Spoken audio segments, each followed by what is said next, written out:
नमस्कार, स्वागत है आपका। मैं हूं इमरान खान। आप देख रहे हैं आज का मुद्दा।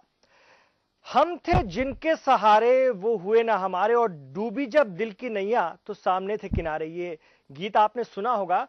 आज जिनकी नैया डूबी है वो अखिलेश यादव, मुख्यमंत्री उत्तर प्रदेश के लिए कह रहे होंगे कि हम थे जिनके सहारे वो हुए ना हमारे। और अखिलेश यादव ने भी यही सोचकर कि हम थे जिनके सहारे वो हो ना पाए हमारे, नैया डुबो दी। जी हां, बड़े दिनों के बाद उत्तर प्रदेश के मुख्यमंत्री आज फुल फॉर्म में नजर आए। इसके बाद ना तो किसी का उन्होंने आओ देखा ना ताओ, और बस बड़े बड़े मंत्रियों को नाप दिया। कुछ मंत्रियों की हेकड़ी निकालने के लिए विभाग भी छीन लिया गया है। इसे अगर सीएम का दिवाली धमाका कहा जाए तो कुछ गलत नहीं होगा। आज का धमाका करके सीएम 2 दिन के लिए उड़ीसा रवाना हो गए, उड़ गए, उड़ीसा के लिए उड़ गए। लेकिन शुरू हो चुका है कयास आराइयों का दौर। अपने आप को बचाने की जुगत जो अगले 2-3 दिन तक जमकर चलेगी, क्योंकि कुछ लोग नपते नपते बच गए हैं। क्या अखिलेश यादव का एक्शन सही समय पर हुआ है या फिर कुछ देर हो गई है? इन्हीं तमाम सवालों को लेकर हम आज का मुद्दा उठा रहे हैं। इस पर हम चर्चा करेंगे कि क्या सीएम का मिशन क्लीन इमेज छवि को पूरी तरह से बदल देगा, या विपक्ष जिस तरह से कह रहा है कि एक तरफ कुआं एक तरफ खाई है, कोई फर्क नहीं पड़ता है। इस पर भी हम बात करेंगे।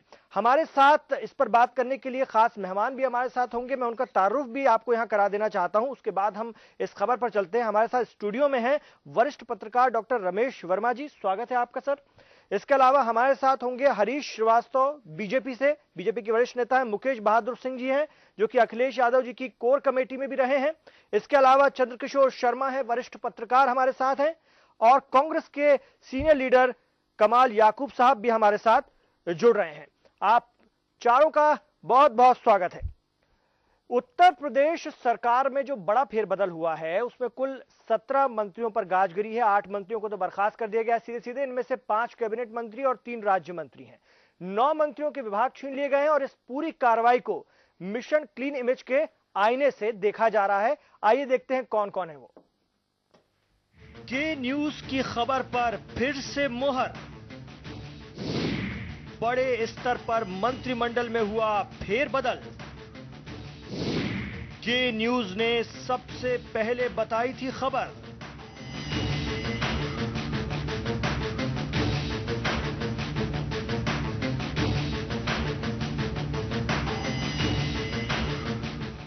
जिस खबर को पिछले कई दिनों से हम लगातार आपको बता रहे थे, सबसे पहले दिखा रहे थे, आखिरकार उस खबर पर सरकार ने मुहर लगा दी और बड़े स्तर पर मंत्रिमंडल में फेरबदल हुए हैं। 5 कैबिनेट मंत्री और 3 राज्य मंत्रियों को बर्खास्त कर दिया गया है, जबकि 9 बड़े कद्दावर मंत्रियों के विभाग छीन लिए गए हैं। और जनता के बीच एक मैसेज देने की कोशिश की गई है कि अखिलेश सरकार लापरवाह मंत्रियों से तौबा करने में पीछे नहीं है। क्या बाहुबली मंत्री राजा भैया और क्या अहमद हसन, सभी के विभाग छीन लिए गए हैं और मिशन क्लीन इमेज को आम जनता के सामने रखा गया है। लेकिन सवाल यह है कि क्या स्वच्छ कैबिनेट अभियान अभी आधा अधूरा है, या कुछ नेता बच गए जिनका विवादों से पुराना नाता रहा है, और शायद यही वजह है कि इतने बड़े स्तर पर फेरबदल करने के बावजूद विरोधी खेमा सरकार पर निशाना साधने से नहीं चूक रहा है। आए हैं वो काम नहीं करेंगे। उत्तर प्रदेश की समाजवादी पार्टी की स्थिति आज ये है कि इधर गिरे तो कुआं, उधर गिरे तो खाई, और उगले तो अंधे, निगले तो कोढ़ी। खैर, जिस तरह से भारी भरकम मंत्रियों को कैबिनेट से हटाया गया है और कुछ लोगों को विभाग से मुक्त कर दिया गया है, इस कदम से तो सरकार की वाहवाही हो रही है। लेकिन क्या जो कदम अखिलेश सरकार ने अभी उठाया उसे पहले नहीं उठा लेना चाहिए था? क्योंकि मिशन 2017 अब एक तरह से आखिरी पड़ाव पर है। ऐसे में इस वक्त मंत्रिमंडल में फेरबदल करने से सरकार की छवि को कितना फायदा होगा, इमेज कितनी और क्लीन होगी, ये आने वाले वक्त में तय हो जाएगा। लेकिन अब ये देखना बेहद दिलचस्प होगा कि सरकार के इस एक्शन के बाद वो कौन से चेहरे होंगे जो मंत्रिमंडल में शामिल किए जाएंगे। हालांकि हमारे पास उन नामों की भी लिस्ट है जिन पर सरकार की तरफ से 99.99% सहमति बन गई है, जो हम आपको आगे दिखाएंगे। स्पेशल डेस्क, के न्यूज।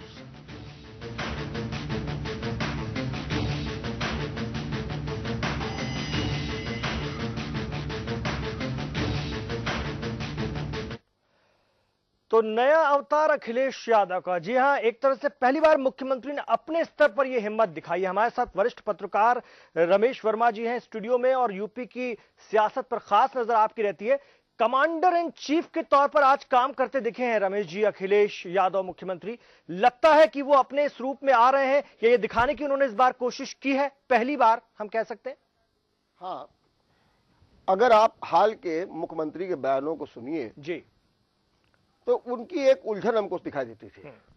वो क्या कहते थे, हमारी सरकार ने सारे दावे पूरे कर दिए हैं, सारे वादे पूरे कर दिए हैं, हमने विकास कार्य बहुत कराए हैं, साइकिल की जगह बना दी है, सब कुछ करते थे। लेकिन उनमें एक उलझन इस बात की थी कि हमारी ये बात जनता तक नहीं पहुंच पा रही है, जनता तक मैसेज नहीं। हालांकि उसके लिए उन्होंने हाईटेक योजना भी लागू की, सब कुछ किया, लेकिन नहीं हो रही। दूसरी बात उनके सामने एक ये भी हो रही थी कि एक सरकार की एक छवि बन रही थी, अरे ये तो बहुत कमजोर मुख्यमंत्री हैं, इनकी सरकार तो चाचा चला रहे हैं, फलाने चला है, दूर बन रही थी। तीसरी, आए दिन नेताजी भी उनको हड़का रहे थे।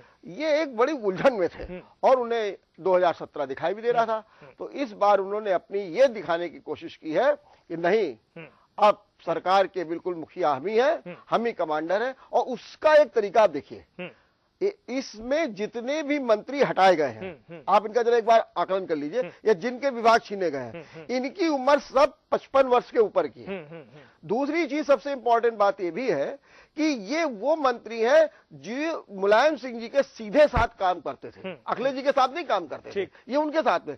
तो इन मंत्रियों को हटा करके एक बहुत बड़ा संदेश अखिलेश जी ने दिया है, और ये दिखाया है कि नहीं, अब सरकार मेरी कमांड में चलेगी, हम ही अब इसके कमांड। तो ये माना जाए कि अब यंग लोगों को मौका मिलेगा आगे 31 तारीख को, जो हो सकता है नया फिर बदल होगा, जो नए लोग आएंगे यंग लोगों को, या जिस उम्र की आप बात करें उससे कम के लोग होंगे? इसमें तो दो राय नहीं है। अब जो लोग आ रहे हैं, आएंगे, वो 40 के आसपास के होंगे, 35 वर्ष के होंगे, 40 वर्ष के होंगे। लेकिन शायद एक नाम ऐसा होगा, जैसा एक दो नाम होंगे, जैसा अशोक वाजपेयी जी का नाम आ रहा है, वो ठीक है, बहुत सीनियर है, लीडर बिल्कुल है। समाजवादी पार्टी के वरिष्ठ नेता अशोक वाजपेयी, ये तो हम भी दावा करें, और ये के न्यूज कहता आ रहा है। हम अपने दर्शकों को भी बता दें कि बड़ी जिम्मेदारी उन्हें मिल सकती है। और सूत्रों से जो जानकारी मिल रही है और जो चर्चा है वो ये है कि स्वास्थ्य मंत्री उन्हें बनाया जा सकता है, ये भी चर्चा है। और वो उच्च शिक्षा मंत्री भी रह चुके हैं, खाद्य एवं रसद मंत्री भी रह चुके हैं, मुलायम सिंह की, और ये दोनों मंत्री हटाए गए हैं। एक जगह शिवकांत जी तो हटा दिए गए हैं, और उनसे विभाग छीन लिया गया है राजा भैया से, खाद्य एवं रसद का। ये दो विभाग भी उनको सौंपे जा सकते हैं। बिल्कुल। हमारे साथ में समाजवादी पार्टी के नेता मुकेश बहादुर सिंह भी हैं, और मैं एक बार फिर बता दूं कि अखिलेश यादव जी की कोर कमेटी में भी रहे हैं। आपसे जानना चाहेंगे कि तमाम कार्रवाई हो गई, कमांडर इन चीफ की तरह अपना जलवा भी दिखा दिया अखिलेश यादव ने, लेकिन सुप्रीमो के दरबार में, यानी मुलायम सिंह जी के दरबार में, शिवपाल यादव के दरबार में, या फिर आजम खान साहब के यहां, राम गोपाल यादव के यहां अब जमघट लगना शुरू हो जाएगा अगले 2 दिन के लिए, बचाओ बचाओ। तो क्या लगता है आपको कि फिर वही ढाक के 3 पात होगा, क्योंकि जो कुछ होगा वहां से ही होने जा रहा है? क्या हम 31 तारीख के लिए कुछ बेहतर सोचें, या फिर जो है वही ऐसा आमतौर पर होता है कि अखिलेश फैसला लेते हैं और उधर से जो है काफी बड़े चेंजेस हो जाते हैं?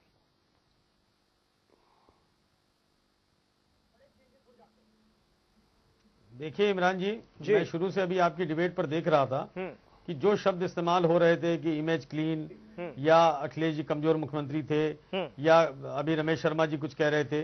देखिए आपको बता दें, कमांडर इन चीफ होता है, जो चीफ मिनिस्टर होता है पार्टी का, वो हमेशा से शुरू से ही कमांडर इन चीफ होता है।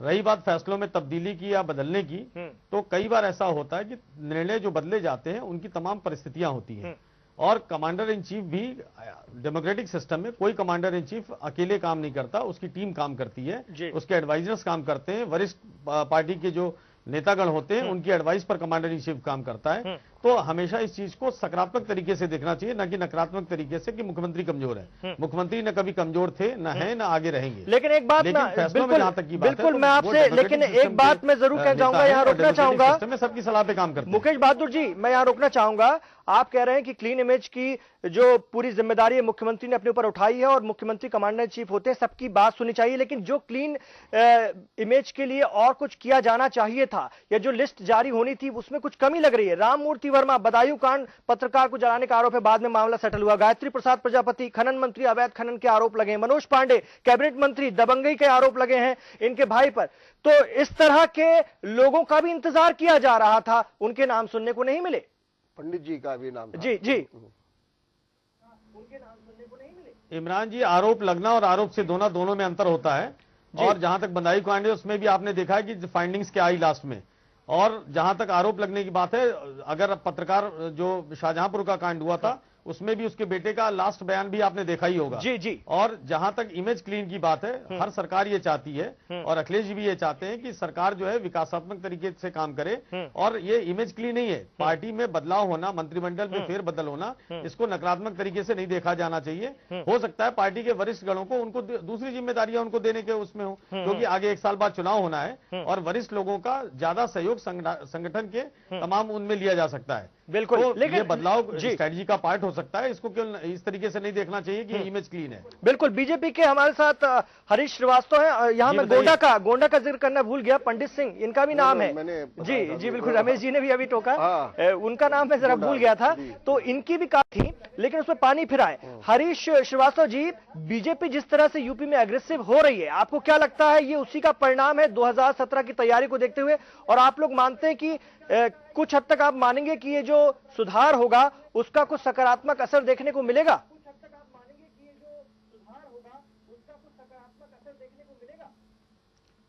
इमरान साहब, देखिए, माननीय मुख्यमंत्री जी ने अपने मंत्रिमंडल से कुछ लोगों को हटाया, कुछ लोगों के विभाग छीन लिए जी। ये उनका विशेषाधिकार है और ये उनका अपना अंदरूनी मसला है, इस पे मुझे कोई टिप्पणी नहीं करना है। परंतु लोकतंत्र में जनता के प्रति जवाबदेही होती है और भारतीय जनता पार्टी बहुत अरसे से ये बात कह रही थी, लंबे अरसे से इस बात को उठा रही थी कि उत्तर प्रदेश सरकार का इकबाल समाप्त हो गया है। और ये जो बदलाव मुख्यमंत्री जी ने किया और जो मंत्रियों को हटाया, उससे ये बात साफ हो गई कि जो भारतीय जनता पार्टी बात कहती थी, सरकार के ऊपर आरोप लगाती थी, विपक्षी दल होने के नाते जो हमारी लोकतंत्र में जिम्मेदारी है, जिस बात को हम जनता के दुख दर्द के लिए जिस बात को उठाते थे, वो बात प्रमाणित हो गई कि सरकार कहीं न कहीं ठीक ढंग से नहीं काम कर पा रही थी। और उसकी अंदरूनी वजहें क्या थी वो मुख्यमंत्री जी स्वतः जान सकते हैं, परंतु इसमें अब बहुत देर हो गई। ये कदम अगर उन्होंने 2 साल पहले उठाया होता, 1.5 साल पहले उठाया होता,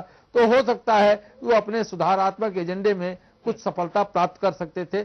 लेकिन अब तो ये चुनाव के एकदम किनारे आके खड़ी हुई है सरकार और ये पूरा सिस्टम। तो आज ये जो चेंजेज इन्होंने किया या जो ये करने जा रहे हैं, इसका कितना लाभ उत्तर प्रदेश की जनता को मिल पाएगा? और जैसे कि हमारे मित्र अभी उमेश सिंह जी कह रहे थे कि इसका सुधार होगा, ये कितना होगा ये तो आकलन आम जनता करेगी, उत्तर प्रदेश की जनता करेगी और सभी लोग करेंगे, क्योंकि सरकार के कामकाज कहीं छिपे नहीं रहते और बहुत दिन तक उसको बातों में नहीं उलझाए रखा जा सकता। तो आप लोग लोगों के बीच में ये जो कार्यवाही हुई है और ये जो इन्होंने मंत्रिमंडल से लोगों को हटाया, इसमें बहुत देर कर दिया इन्होंने जी, बहुत देर कर दी। ठीक है, बहुत देर कर दी, लेकिन भ्रष्टाचार के पर्याय बने हुए हैं वो अभी मंत्रिमंडल में बने हुए हैं। राममूर्ति वर्मा जिनके ऊपर इतना बड़ा आरोप लगा था, वो भी मंत्रिमंडल में बने हुए हैं। तो इस पर बीजेपी और तल्ख होगी, इस पर बीजेपी और तेज होगी और तेजी से इस पर काम करेगी।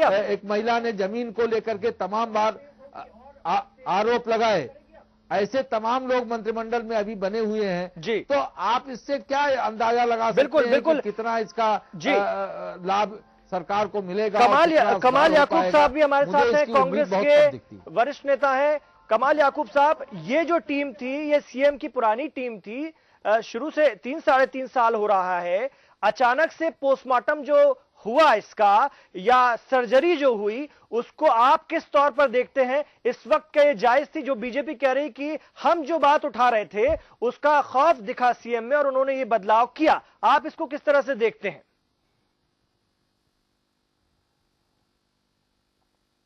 इमरान साहब, हमारी पार्टी बराबर जो है सरकार की नाकामियों और सरकार की कमियों के खिलाफ जो है धरना प्रदर्शन करती रही है, सरकार को घेरती रही है।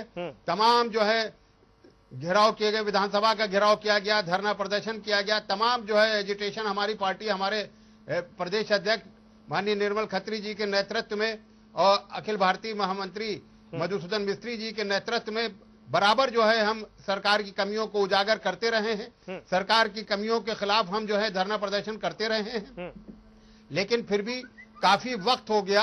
अब जब चुनाव सर पे आ रहा है 2017 का, तब जो है अभी भी अखिलेश जी ने जो अपनी सरकार में जो फेरबदल किया है, मैं समझता हूं कि अभी भी वो जो सीनियर लीडर जो है, सीनियर मिनिस्टर्स को जो इन्होंने हटाया है, इसका मतलब है कि अभी तक उनकी तरफ से उदासीनता देखी जा रही थी और ये अपने विकास के एजेंडे पे लगे हुए थे। इन्होंने उन विभागों के बारे में उधर देखा ही नहीं कि तमाम जो सीनियर मिनिस्टर्स हैं उनके विभाग में भ्रष्टाचार जो है बढ़ता चला जा रहा है। जब पानी सर से ऊपर हो गया है, तब आज जाके जो इन्होंने इतना बड़ा कदम उठाया है 8 मंत्रियों की बर्खास्तगी। जी, आप कह रहे हैं पानी सर से ऊपर हो गया, आप लोग कोशिश करते रहे, बहुत बड़ी बात जब ये हो पाया, लेकिन अब बहुत देर हो गई है। हमारे साथ वरिष्ठ पत्रकार चंद्रकिशोर शर्मा जी भी हैं। नया अवतार हम कह रहे हैं अखिलेश यादव का, मुख्यमंत्री का, लेकिन ये फैसला चंद्रकिशोर जी कितना मुश्किल रहा होगा सीएम अखिलेश यादव के लिए,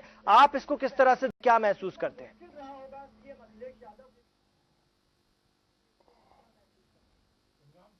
सत्य है कि अखिलेश यादव जी ऐसे फैसले बहुत पहले ले लेना चाहते थे, लेकिन उनके साथ इतनी जद्दोजहद लगी रहती थी, उनके कार्यों में इतना इंटरफेरेंस हुआ करता था, जिस कारण वो बहुत बड़े बड़े फैसले नहीं ले पाते। और जहां तक अब उन्होंने अब फुल फ्लेश होके, जैसा कि चुनाव अभी अबाउट टू एक 1.5 साल के करीब है जी, और ये बिल्कुल एक्शन के मूड में ये बताना चाहते हैं पूरे प्रदेश की जनता को और अपनी एक्टिविटीज को उसको जोड़ना चाहते हैं कि हम बिल्कुल पाक साफ तरीके से नए कलेवर के साथ और काम करना चाहेंगे और जनता के हितों का ख्याल रखेंगे। इस तमाम सारी चीजों को ये एक अपने नए कलेवर के साथ बताना चाहते हैं। ठीक है, बताना चाहते हैं नए कलेवर के साथ, लेकिन इसका असर आगे आने वाले दिनों में कैसा होगा ये देखने वाली बात होगी। रमेश जी, मैं आपसे बात करूंगा, एक छोटा सा हम ब्रेक लेते हैं, लेकिन अपने दर्शकों को हम बताएं कि जिन 9 मंत्रियों के विभाग मुख्यमंत्री ने छीन के अपने पास रख लिए हैं, अभी तो छीन ही लिया है, छीन के रख लिया, तो उसमें रघुराज प्रताप सिंह उर्फ राजा भैया, अहमद हसन स्वास्थ्य मंत्री हैं, इतने पारसनाथ यादव उद्यान मंत्री, राम गोविंद चौधरी बेसिक शिक्षा मंत्री, परिवहन मंत्री दुर्गा प्रसाद यादव जो मुख्यमंत्री के हरदम पीछे खड़े रहते हैं भाई, जो मुख्यमंत्री के पीछे खड़ा हुआ है उसको कम से कम ये तो माना जाएगा कि उसकी है पकड़ पहुंच। अब राम गोविंद चौधरी बेसिक शिक्षा मंत्री, खांटी समाजवादी नेता रहे हैं, फक्कड़ किस्म के ऐसे शख्स हैं, ऐसे लोगों से किनारा कैसे कर पाएंगे मुख्यमंत्री, ये भी अपने आप में एक बड़ा सवाल है। इसका जवाब मैं आपसे लेता हूं।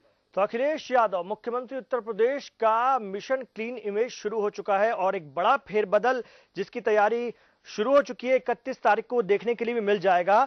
समाजवादी पार्टी के नेता मुकेश बहादुर सिंह हमारे साथ हैं और बीजेपी के हरीश श्रीवास्तव भी हैं। मुकेश बहादुर सिंह जी, आपसे मैं जरा जान लेता हूं, बीजेपी के हरीश श्रीवास्तव कहते हैं कि हम लोगों ने मामला उठाया, लोगों के बीच ले गए और जो दबाव बनाया तो आखिर मुख्यमंत्री को झुकना पड़ा और मिशन क्लीन इमेज की शुरुआत करनी पड़ी क्योंकि हालत बहुत खराब हो रही थी। आप इसे कितना सही मानते हैं, कितना सहमत दिखते हैं इस बात से?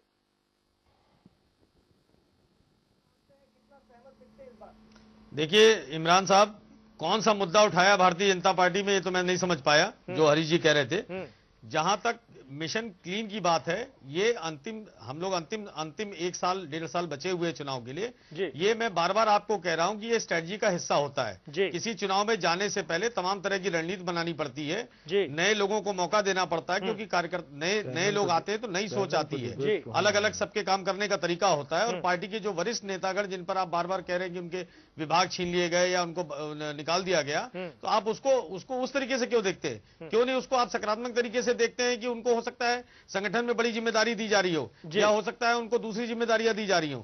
तो चुनावी रणनीति का जो हिस्सा होता है उसको आप नेगेटिव तरीके से प्रोजेक्ट नहीं किया जाए, उसको सकारात्मक तरीके से देखा जाए। बिल्कुल सकारात्मक तरीके से। और ये चुनाव की रणनीति का 2017 का हिस्सा है, जिसमें अलग लोगों को जिम्मेदारियां दी जाएंगी, नए लोगों को मौका दिया जाएगा, नई सोच को मौका दिया जाएगा।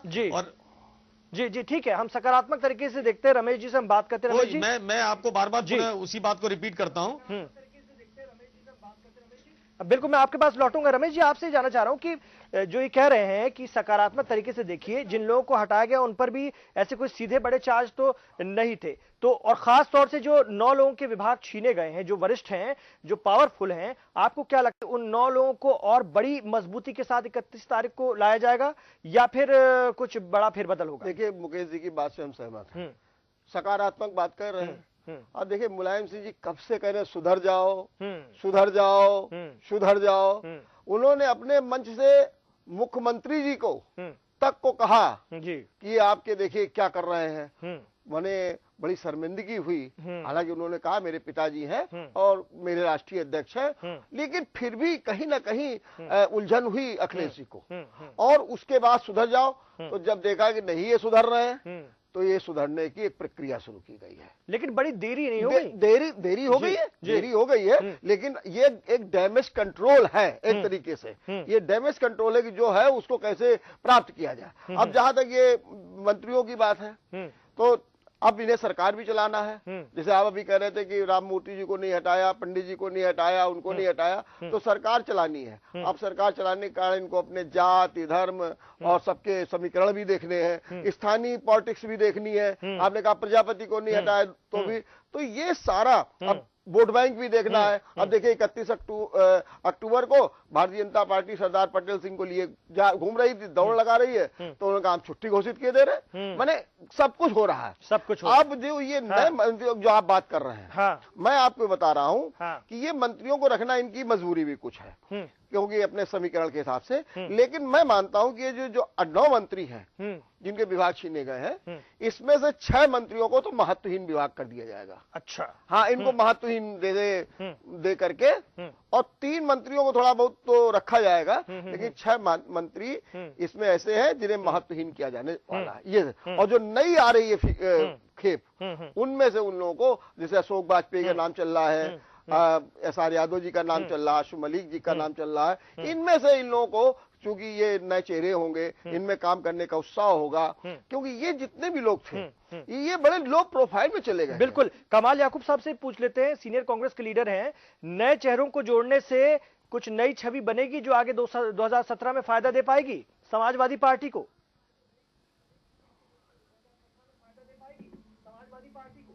पहले तो इमरान साहब, पहले तो मैं मुकेश साहब की बातों को का खंडन करते हुए कि जैसे इन्होंने कहा कि जिन लोगों को हटाया जा रहा है उनको संगठन की या बड़ी दूसरी जिम्मेदारियां दी जाएंगी, अगर ऐसा कुछ होता तो ये तरीका नहीं अपनाया जाता कि उनको बर्खास्त कर दिया जाता। वो तो रिशफलिंग के दौरान ही जो है उनको पहले जिम्मेदारियां दे दी जाती, बाद में उनको जो है उनकी जगह दूसरे मिनिस्टर अपॉइंट कर दिए जाते।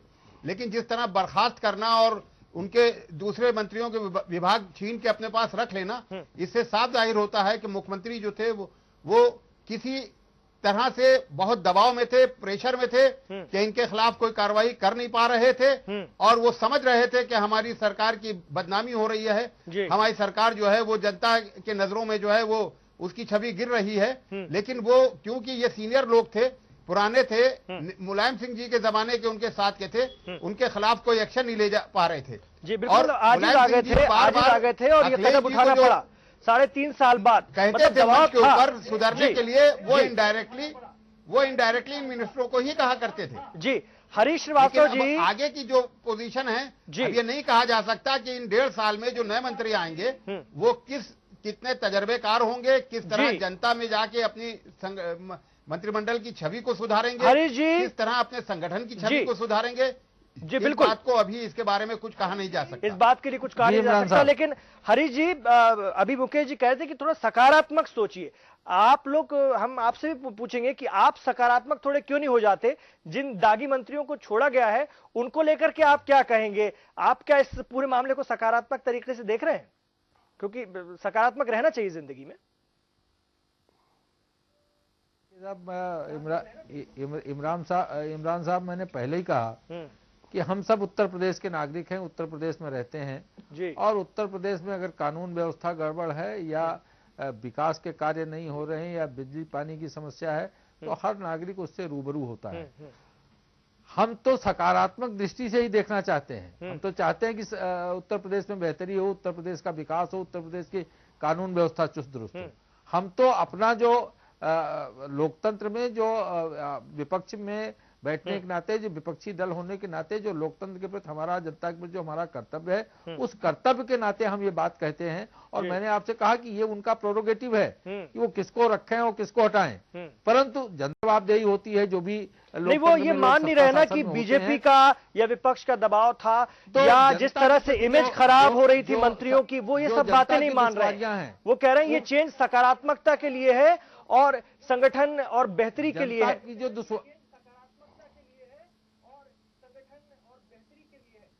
इमरान साहब, वो भी मैंने कहा कि ये तो आने वाले दिन में उत्तर प्रदेश की जनता इसका आकलन करेगी कि जो बदलाव हुआ वो कितना सकारात्मक है और उसके कितने सकारात्मक परिणाम जनता के सामने आ रहे हैं।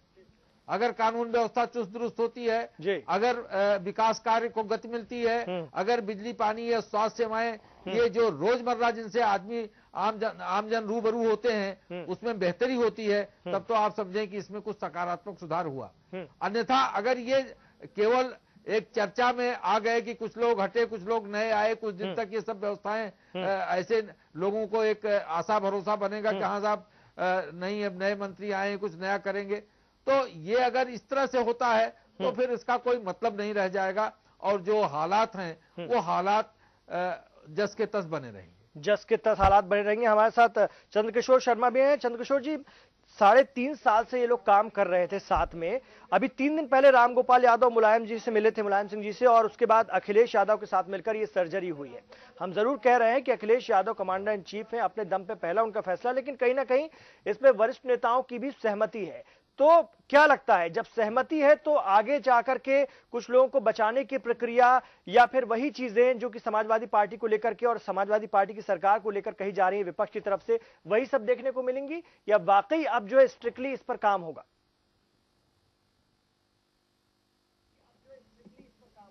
इमरान साहब, जहां तक बर्खास्तगी का प्रश्न है जी, तो बर्खास्तगी अपने आप में एक कार्रवाई हो जाती है और ऐसे मंत्रियों के खिलाफ जो 8 मंत्री और उसमें तमाम कैबिनेट स्तर के मंत्री हैं और उन पे सीधे बर्खास्तगी की कार्रवाई हुई है। तो मैं जहां तक मेरा अपना रिसोर्सेज है, अपने हमारे जो सूत्र हैं, उनसे ये पता चलता है कि इनको पहले तो ये नोटिस दी गई थी कि आप अपना इस्तीफा दे दीजिए जी। जहां तक मेरी जानकारी है, इनसे इस्तीफा मांगा गया था और कुछ के विभाग चेंज करने की बात पे सहमति बन गई थी। तो जिन जिन लोगों से इस्तीफा मांगा गया था वो लोग इस्तीफा नहीं दिए, नतीजतन मुख्यमंत्री जी को बर्खास्तगी की कार्रवाई करनी पड़ी। तो बर्खास्तगी की कार्रवाई से ये साफ तौर पे ये एक्शन मूड बनाकर ये बताना चाहते हैं कि जो बचे कार्यकाल 1.5 साल का वक्त है, मई 2017 से पहले जो नई सरकार का गठन होना है, तो ऐसी स्थिति में ये बताना चाहते हैं कि हम दोबारा रिफॉर्म में आए और हमारी जो कार्यप्रणाली है वो ठीक ढंग से अब चलेगी और हम आने वाले कार्यकाल में भी ठीक से काम करेंगे। बिल्कुल, यही एक एक्शन मूड जी। ठीक है, लेकिन बीजेपी कह रही कि बहुत देर हो गई, कांग्रेस भी ये बात कह रही कि बहुत देर हो गई, और रमेश जी भी ये कह रहे थे कि वक्त तो काफी ज्यादा हो गया है, ये काम पहले हो जाना चाहिए था। एक ब्रेक हम यहां पर लेते हैं। रमेश जी से हम बात करेंगे कि जिन लोगों को हटाया गया है उन पर ऐसे बहुत बड़े सीधे चार्ज नहीं थे, उसकी क्या वजह रही, इस पर हम बात करेंगे। साथ ही बात करेंगे कि जिनके नाम हिट लिस्ट में थे, जिनको लेकर के लग रहा था कि इन पर कार्रवाई होगी, वो अभी भी बचे हुए हैं, तो क्यों बचे हुए हैं और इससे कैसा मैसेज जाएगा, उस पर भी हम बात करेंगे। ये न्यूज लगातार आपको ये बता रहा था पिछले कुछ दिनों से कि मुख्यमंत्री अखिलेश यादव बड़ा धमाका करेंगे और कई लोग नपने जा रहे हैं, और के न्यूज की ये बात बिल्कुल सही साबित हुई है। और आज ये फैसला आ गया मुख्यमंत्री का, 5 कैबिनेट, 3 राज्य मंत्री बर्खास्त हो गए, 9 मंत्रियों के विभाग छीन लिए गए हैं। हमारे साथ मुकेश बहादुर सिंह हैं, समाजवादी पार्टी के नेता भी हैं और अखिलेश यादव जी की कोर कमेटी में भी रहे, तो इसलिए हम आपसे जानना चाहेंगे मुख्यमंत्री के लिए कितना अहम रहा होगा ये फैसला, कितना मुश्किल भी रहा होगा अखिलेश जी ये फैसला?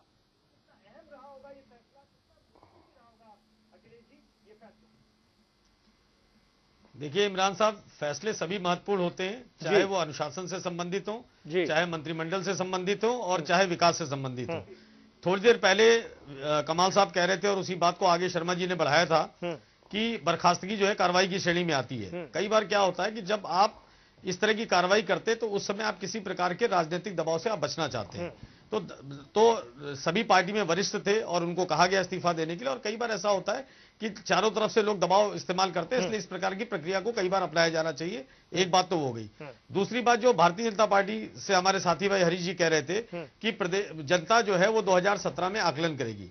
मैं इनसे ये पूछना चाहता हूं कि जनता सबसे पहले तो इस बात का आकलन करेगी कि पूरे प्रदेश का नहीं, पूरे देश का माहौल जो है आपने सांप्रदायिकता में झोंक करके भारतीय जनता पार्टी ने खराब कर रखा है। इनके 5-6 नेतागण ऐसे हैं जो पूरे उत्तर प्रदेश में घूमते रहते हैं और सांप्रदायिकता का बीज बोते हैं और पूरे माहौल को खराब करते हैं। चाहे वो संगीत सोम को देख लीजिए, चाहे आदित्यनाथ जी को देख लीजिए, चाहे साध्वी को देख लीजिए, चाहे इस तरह के इनके कई ऐसे नेता हैं जो जानबूझ करके ऐसे हेट स्पीच देते हैं जिससे प्रदेश का माहौल खराब हो जाए। उस पर एक्शन लेने की बात आती है तो फिर ये दूसरे तरह की बातें करते हैं। हरीश जी कितना इत्तेफाक रखते हैं आप? पूछ लेते हैं हरीश जी से। कहा था कि अखिलेश जी का पहला फैसला था, पहला फैसला।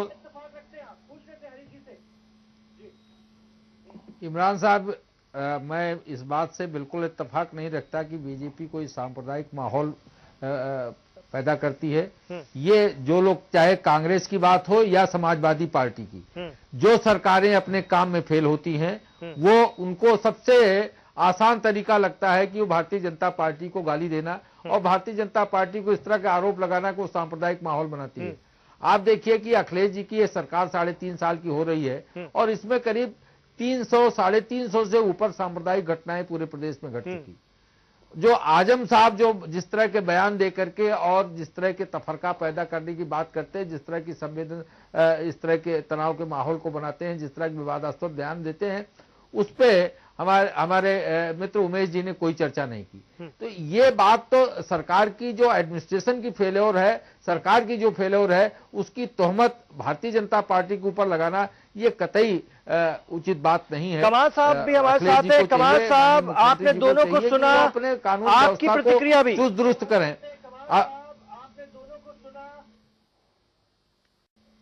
इमरान साहब, ये बात तो बिल्कुल सही है कि खास तौर पे वैसे तो पिछले लोकसभा चुनाव से पहले ही सांप्रदायिकता का माहौल पैदा किया जा रहा था, लेकिन लोकसभा के चुनाव के बाद से जिस तरह से भारतीय जनता पार्टी के नेताओं ने सांप्रदायिकता का माहौल बनाना शुरू किया है, सांप्रदायिकता फैलाने की कोशिश की गई है, इसमें कोई शक नहीं है कि इससे देश का माहौल बहुत खराब हुआ है। आप चाहे योगी आदित्यनाथ को ले लीजिए, चाहे साक्षी महाराज को ले लीजिए, चाहे साध्वी प्राची को ले लीजिए, चाहे तोगड़िया को ले लीजिए, किसी को भी ले लीजिए, चारों तरफ इन लोगों ने जो है सांप्रदायिकता का माहौल पैदा करके देश के हालात को बहुत खराब कर दिया है। और ये सिर्फ इसलिए कि इनकी जो नाकामियां हैं सरकार की, सरकार ने जो पिछले लोकसभा के चुनाव में अपना मैनिफेस्टो जारी किया था, उस मैनिफेस्टो में से किसी भी एक मुद्दे पे ये कामयाब नहीं हुए हैं और उससे जनता का ध्यान भटकाने के लिए इन्होंने सांप्रदायिकता का माहौल पैदा कर दिया। चाहे वो मुजफ्फरनगर का मामला हो, चाहे दादरी का हो, चाहे वो मैनपुरी का हो, चाहे प्रतापगढ़ का हो, या अभी कन्नौज जो कानपुर का मामला हो। अभी देखिए, कल जो है केरल भवन के अंदर विष्णु गुप्ता नाम के आदमी ने जो है फिर बीफ को लेके एक हंगामा पैदा करने की कोशिश की, लेकिन समय से जो है सरकार ने जो है उस पर एक्शन लिया, पुलिस ने उसको फौरन अरेस्ट किया। ठीक है, हम इस विषय पर आते हैं। रमेश जी, अपने विषय पर आते हैं। सिर्फ यही है कि हम अखिलेश यादव ने जिन लोगों को हटाया है किसी न किसी तरह बिल्कुल भड़काने के लिए जो है इस तरह के माहौल पैदा किए हुए। बिल्कुल ठीक है। और ये क्लीन इमेज, ठीक है, ये जो बात बता रहे हैं उत्तर प्रदेश में जिस तरह का माहौल बन रहा है या बनाया जा रहा है, जो आरोप लग रहे हैं, उसको देखते हुए ये क्लीन छवि किस तरह से मदद करेगी आगे आने वाले दिनों में? जो नई टीम बनेगी वो इसको सुधारने में कितना सहयोग करेगी, समाजवादी पार्टी के लिए कितनी मददगार होगी? और दूसरी बात ये कि जो लोग हटाए गए हैं अभी, वो भी मैं आपसे पूछना चाहूंगा, तो वो क्यों हटा दिए गए? उन पर सीधे तो ऐसे आरोप थे नहीं। रमेश जी, देखिए, सीधे बात ये थी, ये जो लोग थे तो ऐसा होता है कि एक काम करते करते एक मठाधीशी टाइप की आ जाती है। अच्छा, तो ये लोग वो थे, ना तो ये सरकार में इंटरेस्ट ले रहे थे, ना ये संगठन के कार्यों में इंटरेस्ट ले रहे थे, कहे कोई सकता नहीं था। इशारों में मुलायम सिंह जी ने कई बार कहा। अब आप देखिए, राजा हरिमदन सिंह जी थे, उनके पास ट्रांसपोर्ट विभाग था, नाराज हो गए, उनको स्टाम्प दे दिया गया, वो भी अपना फाइल चलाते रहे। देखिए, इस प्रदेश में सबसे ज्यादा गुहार लगाई जा रही है उद्योग की, उद्योग का विकास हो, लेकिन भगवत शरण जी जो इसके मंत्री थे, गंगवार जी, कोई इंटरेस्ट नहीं ले रहे थे, उनके ऊपर और भ्रष्टाचार कार्य। मुख्यमंत्री और मुख्य सचिव दोनों बुलाते हैं उद्योगपतियों को, उनसे बात कर रहे हैं सीधे उनकी समस्याओं, लेकिन वो विभागीय मंत्री कोई ध्यान नहीं दे रहे। इसी प्रकार से तीसरा देखिए, हमारे शिव कुमार बेरिया जी थे। अब उनके बारे में बड़े समाजवादी नेता हैं, बड़े स्पष्टवादी हैं। अब उनकी यही एक कमी और भी हो गई, जब वो मुलायम सिंह के करीबी हैं, इसमें भी दो राय नहीं है जी। जब वो कैबिनेट मंत्री बने तो उनके और उनके लोगों में एक बहुत खुशी जाहिर हुई कि चलो बहुत अच्छा हुआ, लेकिन जैसे उनको विभाग दिया गया तो उन लोगों में मायूसी आ गई, क्योंकि सोचा था कैबिनेट मंत्री बने कोई अच्छा विभाग बनेगा। अब क्या हुआ, उनके खिलाफ शिकायतें शुरू हो गई। अब वो समाजवादी नेता स्पष्टवादी कोई गया, ये काम करा दो, उनका भैया कोई ये काम तो हमसे हो नहीं पाएगा, हमारे पास इतना बजट ही नहीं, हम कहां से। अब कार्यकर्ता जाकर के वहां शिकायत कर रहा है इलाकमन में, अरे साहब वो तो कोई काम ही नहीं करते हैं। अब बेरिया तो इतने इंपॉर्टेंट थे कि वो कन्नौज जो कॉन्स्टिट्यूंसी है डिम्पल यादव की, वो उनके विधानसभा क्षेत्र उसमें ही आता है जी जी। इन्होंने जिताया भी था और मुख्यमंत्री जी ने इनको फोन पर बधाई भी दी, लेकिन इनके पास इतनी शिकायतें थी, मुलायम सिंह नाराज हो गए और जो एक समीक्षा बैठक हुई थी उसमें बाकायदे बेरिया को उन्होंने इंगित करके कहा कि इसको रोको। तो इस तरीके के जब मंत्री थे, प्रभारी मंत्री बनाए गए, कोई भी प्रभारी मंत्री अपने जिले में जाकर के न तो बैठक करता था न कोई काम करता था। अच्छा, इसकी सुबुगाहट रमेश जी आ गई थी, मंत्रियों को हो गई थी और ठीक तरह से ज्ञान होने लगा था। के न्यूज जिस तरह से इस मामले को लगातार दर्शकों के सामने रख रहा था कि कुछ होगा, बड़ा फेरबदल होगा, बड़ा फैसला होगा, आज खबर हमने ही चलाई कि मंत्री कल जब मुख्यमंत्री गवर्नर से मिलकर लौटे हैं, उसके बाद कई मंत्रियों ने अपने बंगले खाली करने शुरू कर दिए थे या वो नदारद दिखे, तो कहीं ना कहीं उन्हें भी ये भान था कि ऐसा होने जा रहा है और हम पर कार्रवाई होने जा रही है। मुकेश बहादुर सिंह जी से पूछ लेते हैं। मुकेश जी, बिल्कुल जिन लोगों को हटाया गया है, जिनको बर्खास्त किया गया है या जिनके ऊपर कार्रवाई हुई है, उन्हें इस बात का ज्ञान होने लगा था, वो इस बात को लेकर जान रहे थे कि उन पर गिरेगी गाज?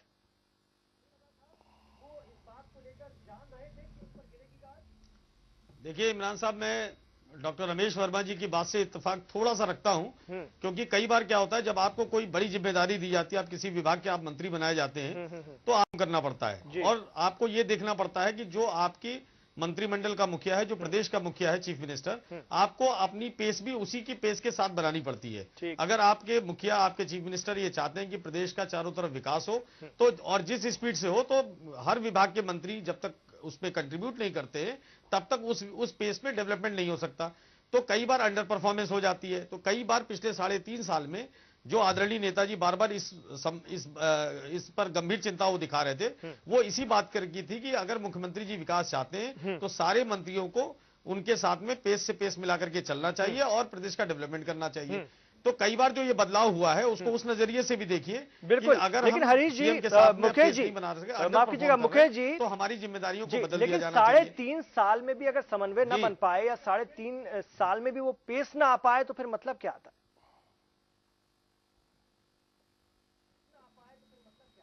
नहीं, आपको देखिए हर चीज के लिए आपको समय देना पड़ता है और इसीलिए 3 साल का 3.5 साल का वक्त इसलिए दिया गया कि 3.5 साल में आपको रिजल्ट आउटपुट जो है वो हमेशा एक लंबे समय के बाद है। आज कोई बिल्डिंग आप बनाना शुरू करेंगे तो उसका कंप्लीशन भी 2 साल बाद होगा, 3 साल बाद होगा।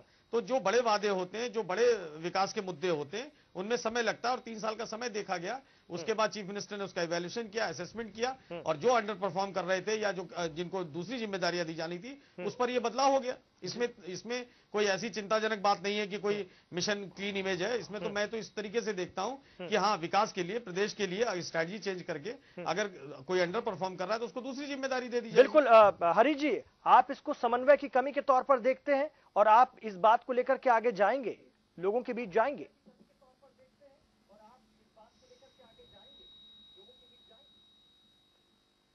नहीं, पहले ये मेरा मुद्दा नहीं है इमरान साहब कि हम इस मंत्रिमंडल के फेरबदल को लेकर के हम लोगों के बीच जाए। नहीं, समन्वय की कमी, मैं ये बात कर रहा हूं कि जो परफॉर्मेंस है सरकार की जो परफॉर्मेंस होती है, जो जन सरोकारों की बातें होती हैं, जहां जन सरोकार जन समस्याएं होती हैं, उन जन समस्याओं को लेकर के हम लोग जनता में आवाज उठाते हैं। लोगों जन समस्याओं से जुड़ा ही ये मामला है कि अगर सरकार में बैठे लोगों में समन्वय नहीं है तो बीजेपी इसको भी जनता के बीच ले जाएगी। मैं ये जानना चाह रहा हूं। ये काम तो माननीय मुख्यमंत्री जी का है, समन्वय नहीं है। ये उनकी अपनी आंतरिक फेल्योर है, उससे भारतीय जनता पार्टी का कुछ लेना देना नहीं। ये तो उनके रिजल्ट पर हम तो केवल जो जनता के प्रति जो जवाबदेही है सरकार की और विपक्षी दल होने के नाते हम उन बातों को रेखांकित करते रहेंगे। सरकार का भी ध्यान आकर्षित करेंगे, मुख्यमंत्री जी का भी ध्यान आकर्षित करेंगे और जनता कुछ कहना चाह रहे हैं, रमेश जी कुछ कहना चाह रहे हैं। बीजेपी फेस करनी पड़ रही, उन बातों को भी हम आवाज देंगे। देखिए बीजेपी के जो श्रीवास्तव जी कहते हैं ठीक बात कह रहे हैं, भाई इन्हें राजनीति करनी है, सपा को भी राजनीति करनी। इनसे ये क्या मतलब है कि वहां पर जाके सुधार करावे कि आप में समन्वय नहीं है, आप मैं ऐसा आंदोलन चलाऊंगा, आप समन्वय करिए। वो तो उसका जो रिजल्ट आ रहा है, उसका जो फेलोर आ रहा है, उसको बताएंगे, उसको बनाएंगे। अब देखिए अभी शिक्षा मित्र की बात हुई, अब बेसिक शिक्षा विभाग पूरी तरीके से फेलोर रहा। ठीक, योगेश प्रताप सिंह को उन्होंने हटा दिया। क्यों फेल हो रहा? क्योंकि उन्होंने देखा कि इसमें जितना काम जितनी मुस्तैदी होना चाहिए, ऐसी सरकार की छवि बिगड़ी है। तो ऐसे ही कारणों के कारण अब जितने भी आप देखें, नारद राय जी थे या हरमोहन सिंह थे, इनके क्षेत्रों में जब लोकसभा चुनाव हुआ तो वहां पर जो है सपा की करारी हार हुई। और यहाँ लगातार ये कि गुटबाजी ये कर रहे हैं, ये काम नहीं हो रहा, गुटबाजी कर रहे हैं। परिणाम स्वरूप क्या हुआ कि इनको हटाना पड़ा। इन पर कोई अहम चार्ज नहीं था। और जहां आपने एक बात कही कि अहम चार्ज वालों को नहीं हटाया, तो मैंने आपको पहले बताया कि उन्हें भी अपनी सरकार चलानी है, उन्हें भी अपना जिताऊ कैंडिडेट लाना है। अब ये पंडित जी को नहीं हटाया तो पंडित जी के एक जो थे विरोधी गुट के जो थे, उनके खिलाफ उन्होंने कार्रवाई कर दी। अब एक संदेश इससे और जाएगा। देखिए मैं आपको बता रहा हूं, अब ये एक संदेश संगठन की ओर जाएगा अखिलेश जी की, कि देखो 8 मंत्रियों को मैंने बर्खास्त कर दिया है। अगर अब संगठन के लोग नहीं सुधरे, अब कार्यकर्ता नेता वहीं पर जमीन पर कब्जा करना, थानों में पहुंचना, परेशान करना, इस तरीके की शिकायतें आएंगी, तो आप समझ लेना कि बाहर का रास्ता है। तो अभी शिवपाल जी ने ये बिल्कुल, और ये जो ढीलापन है जो मंत्री दिखा रहे थे, क्योंकि वो प्रदेश अध्यक्ष भी है जी, और शिवपाल जी ने भी अभी हाल में कहा कि हमारे कार्यकर्ता ये सब जमीन पे दलाली करना ये सब छोड़े। तो जहां राम गोपाल जी तो बार बार चिल्लाते हैं, तो ये जो है हमारे हिसाब से ये जो बदलाव हुआ है, ये एक बहुत बड़ा मैसेज सपा के लिए भी है। अब उनमें भी एक सतर्कता आएगी, यदि वो परफॉर्मेंस नहीं देंगे, वो गलत काम करेंगे। मुझे लगता है जी कि जो नौ अवतार के रूप में अखिलेश जी आए हैं, वो प्रदेश अध्यक्ष के रूप में इस दिशा में भी अपने तेजी से कदम बढ़ाएंगे। बिल्कुल, अखिलेश यादव मुख्यमंत्री का नौ अवतार आप कह रहे हैं। ठीक है, हम एक ब्रेक यहां पर लेते हैं। चंद्रकिशोर शर्मा वरिष्ठ पत्रकार भी हमारे साथ हैं, उनसे हम जरूर जानेंगे कि ये जो 9 मंत्री हैं जिनके विभाग सीएम ने छीने हैं, क्या वो और ताकतवर होने जा रहे हैं या फिर उनमें से कुछ लोगों को छोटे मोटे विभाग देकर, कुछ कमजोर विभाग देकर और कमजोर किया जाएगा या उनको उनके हाथ बांधे जाएंगे। इस पर हम बात करेंगे। हम बात कर रहे हैं मुख्यमंत्री अखिलेश यादव के दिवाली धमाके की, जो उन्होंने कर दिया है, और 5 कैबिनेट 3 राज्य मंत्री बर्खास्त कर दिए, 9 के विभाग छीन लिए हैं जो अहम मंत्री थे।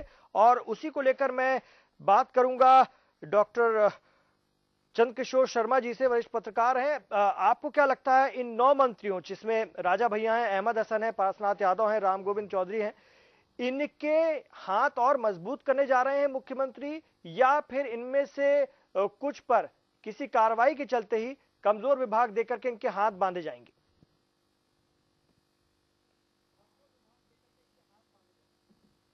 इमरान साहब, मैं बताना चाहता हूं आपको जी कि जो ये कैबिनेट मिनिस्टर हैं राजा भैया, एक ये इंडिपेंडेंट हैं जी, न कि इनके पार्टी के हैं। ठीक, और इनके पास बहुत महत्वपूर्ण विभाग था, खाद्य एवं रसद जी, और इनके जो कार्यप्रणाली थी उससे लगता था कि समाजवादी पार्टी के कार्यकर्ता काफी दुखी नजर आते थे, और बहुत अच्छी पकड़ जो है किन्हीं कारणों से विभाग पे नहीं हो पा रही। ठीक, तो मेरे समझ से कि खाद्य और रसद विभाग जो सीधे सीधे आम जनता से विभाग जुड़ा रहता है और उस विभाग को एक इम्पोर्टेंट तौर पे प्रदेश में देखा जाता है, और राजा भैया उसको चलाने में नाकामयाब रहे और सरकार ने उस विभाग को उनसे छीन लिया। तो मैं नहीं समझता हूँ कि उनको कोई बहुत बड़ा इम्पोर्टेंट विभाग दिया जाएगा। जहाँ तक सूत्र बताते हैं जी कि राजा भैया के बारे में और भी सारी गतिविधियां इन्वॉल्व हैं, और राजा भैया हो सकता है कि मंत्रिमंडल में न वापसी का मन बनाए,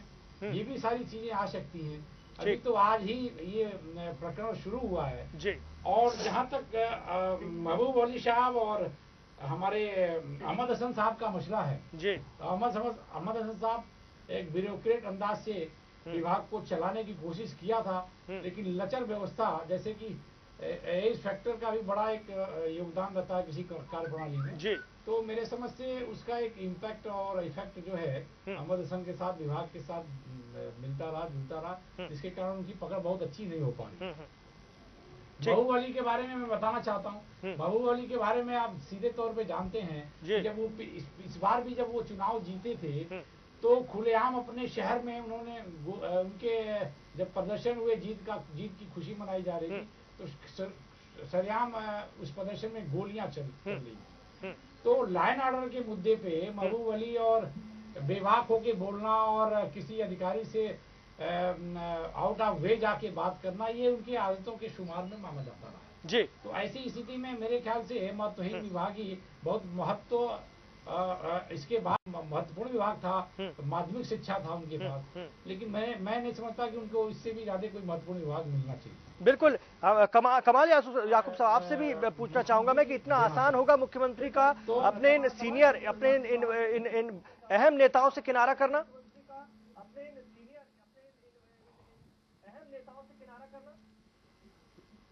इमरान साहब, ये बिल्कुल जरूरी था। अगर आगे की जो 2017 का इलेक्शन है उसको मद्देनजर रखते हुए अगर ये एक्शन ना लेते तो वो 2017 का इलेक्शन बहुत भारी पड़ जाता। इसलिए उन्हें ये एक्शन लेना बहुत जरूरी था। इसमें चाहे वो जितने भी सीनियर मिनिस्टर हों, अगर उनके विभागों के द्वारा जो है सरकार की छवि जो है वो गिर रही है, सरकार बदनाम हो रही है, या जैसे अहमद हसन साहब के बारे में शर्मा जी ने कहा कि वो बुजुर्ग आदमी है, वो अपने विभाग को उस तरह से, क्योंकि स्वास्थ्य विभाग बहुत ही अहम विभाग है, वो भी जनता से डायरेक्ट जुड़ा हुआ है, और उसमें जो है शिथिलता और उसमें लापरवाही या कमजोरी जो है उससे डायरेक्ट जो है सरकार जो है इफेक्ट हो रही है। इसलिए इन लोगों को अब ऐसे ही विभाग दे दिए जाएंगे ताकि ये मंत्री भी बने रहें और जनता का जो काम है वो एक्टिव लोगों को दिया जाए, जिससे अपनी छवि जो है सरकार की ये बना सकें। और मैं समझता हूं ये बहुत अच्छा स्टेप लिया है अखिलेश जी ने आगे के अपने 2017 के चुनाव को मद्देनजर रखते हुए, और इससे जरूर फायदा होगा इनको। चलिए, जरूर फायदा होगा, आप ऐसा मानते हैं? मुकेश बहादुर सिंह, आप भी कह रहे थे कि कहीं कहीं समन्वय की कमी हो रही थी और इसी को लेकर के ये परिवर्तन किया गया, इसे सकारात्मक तौर से देखा जाए। तो मैं आपसे ये भी जानना चाहता हूं कि आप बता सकते हैं कि ऐसे कौन कौन मंत्री हैं जिन्हें मुख्यमंत्री कमजोर मानते हैं या जो काम ठीक से नहीं कर पा रहे हैं और जिनका परिवर्तन किया जाना बेहद जरूरी है? रमेश जी भी ये बात कह रहे थे अभी।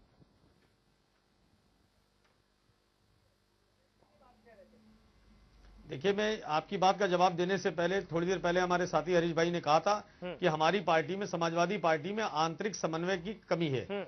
मैं इनका जवाब दे देता हूं, फिर आपकी बात का जवाब देता हूं मैं जी। इन्होंने अपनी पार्टी की तरफ देखा नहीं। अरुण शौरी जी ने दो दिन पहले इनकी पूरी पार्टी पर, इनके प्रधानमंत्री जी पर उन्होंने प्रश्न चिन्ह उठा दिया। आरके सिंह लगातार हमला कर रहे हैं। इस जो है ये अपनी पार्टी की तरफ नहीं देख रहे, वो ये आंतरिक समन्वय इनके यहाँ बहुत अच्छा है। अरुण शौरी जी ने प्रश्न चिन्ह उठाया तो आंतरिक समन्वय की इनके यहाँ कमी नहीं है। आरके सिंह कह रहे हैं तो कमी नहीं है। ऐसे इनके यहाँ अनगिनत एग्जाम्पल है। दूसरी बात जो आप कह रहे हैं, जो आपने अभी प्रश्न किया, आपने बहुत अच्छे से स्वीकार किया, मैं इसलिए पूछ रहा हूं। परफॉर्म कर रहे हैं। देखिए, ये इवैल्यूएशन और असेसमेंट जो है कोई, देखिए कई बार ये बिल्कुल सही बात है कि अगर हम परफॉर्म नहीं कर रहे हैं, हम पार्टी के कार्यकर्ता हैं, और अगर हमें कोई जिम्मेदारी दी जाती है और अगर मैं मुकेश सिंह परफॉर्म नहीं कर रहा हूं तो निश्चित रूप से या तो मेरी जिम्मेदारी में बदलाव हो जाएगा और या मुझे कहीं और रिप्लेस कर दिया जाएगा। तो इसी तरीके से जो इवैल्यूएशन होता है और असेसमेंट होता है वो पार्टी मुखिया अपने जो सीनियर वरिष्ठ नेता हैं उनके साथ में करते हैं, और इन बातों को सार्वजनिक नहीं करना चाहिए। भारतीय जनता पार्टी हम थोड़ी है कि हम अपने पार्टी में अगर कोई कमी है तो उसका हम सेल्फ असेसमेंट करेंगे, हम सार्वजनिक क्यों करेंगे? चलिए ठीक है। और अगर कोई अगर कमी है तो उसमें हम बदलाव लाएंगे, उसमें हम चेंजेस करेंगे। चलिए ठीक है, और आगे आने वाले 2 दिन में ये साफ भी हो जाएगा रमेश जी कि जो बदलाव हुए हैं उसका असर क्या होता है और किस किस को क्या जिम्मेदारी मिलती है। उम्मीद तो ये भी की जा रही है कि 14 की जो गुंजाइश है अभी मंत्रिमंडल में, हो सकता है कि 14 नए चेहरे देखने को मिल जाएं, या ये भी हो सकता है कि जो 8 बर्खास्त हुए हैं वो 8 नए चेहरे हमें देखने को मिल जाएं। तो वैसे उम्मीद ये भी है कि 14 नए चेहरे देखने को मिल जाएं, और जो 9 जिनसे कि विभाग छीने गए हैं उन्हें क्या जिम्मेदारी मिलती है, ये भी अपने आप में बड़ा सवाल होगा। इसका जवाब भी 1-2 दिन में मिल जाएगा, 31 तारीख को मिल जाएगा। वक्त की हमारे पास कमी है, वक्त पूरा हो चुका है। आप चारों मेहमानों का बहुत बहुत शुक्रिया हमारे साथ जुड़ने के लिए। हरीश जी, मुकेश जी, चंद्रकिशोर शर्मा जी, कमाल याकूब साहब जी, बहुत बहुत शुक्रिया। और स्टूडियो से रमेश वर्मा जी, बहुत बहुत शुक्रिया, आप हमारे साथ इस प्रोग्राम में शामिल हुए।